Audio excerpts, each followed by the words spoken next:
O Contribuinte e o Fisco. Dicas fiscais para contribuintes singulares e empresas. Na Lafões FM. Sextas-feiras, às 15 horas. E depois do Jornal Regional às 18. Com repetição ao domingo, ao meio-dia. O Contribuinte e o Fisco. Com Paulo Marques na Lafões FM. Custa zero ouvir. Olá. Na edição de hoje de Contribuinte e o Fisco, vou falar-vos do novo entendimento da Autoridade Tributária que define que o pagamento de portagens e estacionamento aos trabalhadores, acima do valor por quilómetro, não está sujeito a IRS quando decorre da utilização de automóvel próprio em serviço de entidade patronal. A prática deste reembolso de portagens e estacionamento aos colaboradores, sem o sujeitar a IRS, vinha-se enraizando há anos nas empresas, por se entender não constituir uma vantagem económica para estes, precisamente porque consiste apenas na restituição dos montantes suportados em viagens realizadas pela viatura pessoal, mas ao serviço da entidade empregadora. Contudo, em recente pedido de informação vinculativa, a Autoridade Tributária lançou o pânico ao responder que o subsídio de 36 cêntimos por quilómetro englobaria o combustível, mas também eventuais custos com portagens e estacionamento, concluindo pela tributação em IRS do montante que fosse pago à parte e acima do limite legal fixado. O Código do IRS, no artigo 2º, define que ficam sujeitas à tributação as importâncias auferidas pela utilização de automóvel próprio em serviço à entidade patronal, na parte em que excedam o limite legal ou quando não sejam observados os pressupostos da sua atribuição aos servidores do Estado, sendo o limite legal o fixado para os trabalhadores do setor público. E a grande discussão andava à volta de se perceber se o montante pago a título de despesas pela utilização de automóvel próprio ao serviço da entidade patronal engloba ou não as despesas suportadas com estacionamentos e portagens. No ofício circulado número 20.257, de 21 de junho de 2023, a Autoridade Tributária começa por fazer um detalhado enquadramento legal da atribuição de abono de ajudas de custo e transporte aos trabalhadores que exerçam funções de natureza pública e relembra que, na ausência de legislação aplicável ao setor privado, entendeu-se que neste são de aplicar os limites previstos para o setor público, desde que respeitadas as mesmas condições de atribuição.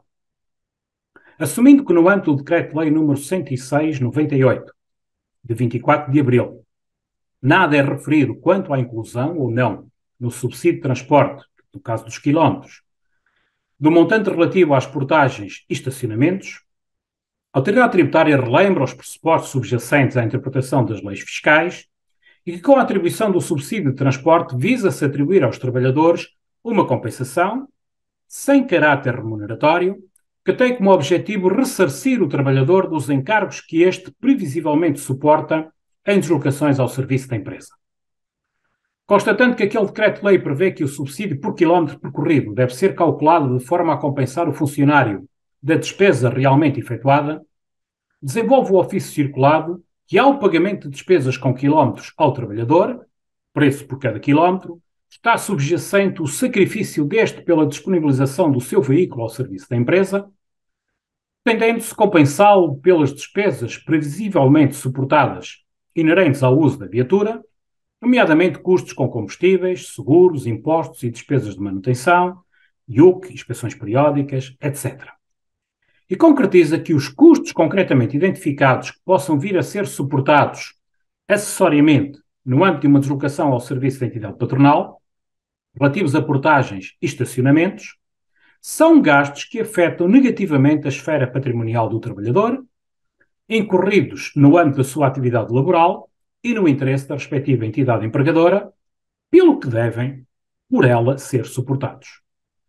Para se concluir que estes gastos não podem considerar-se incluídos no subsídio por quilómetro percorrido, pois não são gastos previsivelmente estimados, mas sim gastos acessórios, concretamente identificados, suportados pelo trabalhador ao serviço da entidade patronal.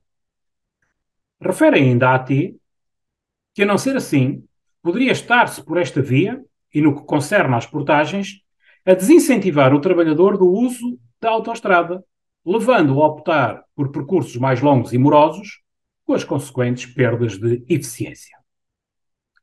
Perante toda esta interpretação, define o ofício circulado que, em sede de IRS, o pagamento de estacionamentos e portagens pela utilização de viatura própria do trabalhador ao serviço da empresa, desde que documentalmente comprovado, não constitui para o trabalhador um acréscimo de rendimento, mas um mero reembolso de despesas, pelo que o seu pagamento pela entidade patronal não se encontra no âmbito da tributação prevista na alínea D do número 3 do artigo 2º do Código do IRS.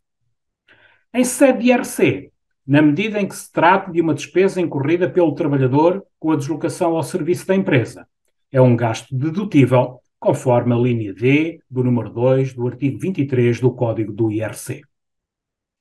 Aproveitamos para deixar uma reflexão final. Se, como fundamentado pelo ofício circulado número 20.257, o reembolso de estacionamentos e portagens consiste em gastos acessórios, concretamente identificados, suportados pelo trabalhador ao serviço da entidade patronal e não incluídos no subsídio de transporte, então parece-nos que não se estará perante compensação pela deslocação em viatura própria do trabalhador ao serviço da entidade patronal, pelo que este reembolso fica afastado da tributação autónoma prevista no artigo 88 do Código do IRC, por falta de previsão legal. Acompanhe-nos para mais dicas fiscais. Fique bem e até para a semana. O Contribuinte e o Fisco. Dicas fiscais para contribuintes singulares e empresas na Lafões FM. Sextas-feiras, às 15 horas e depois do Jornal Regional às 18. Com repetição ao domingo, ao meio-dia. O Contribuinte e o Fisco, com Paulo Marques na Lafões FM. Custa zero ouvir.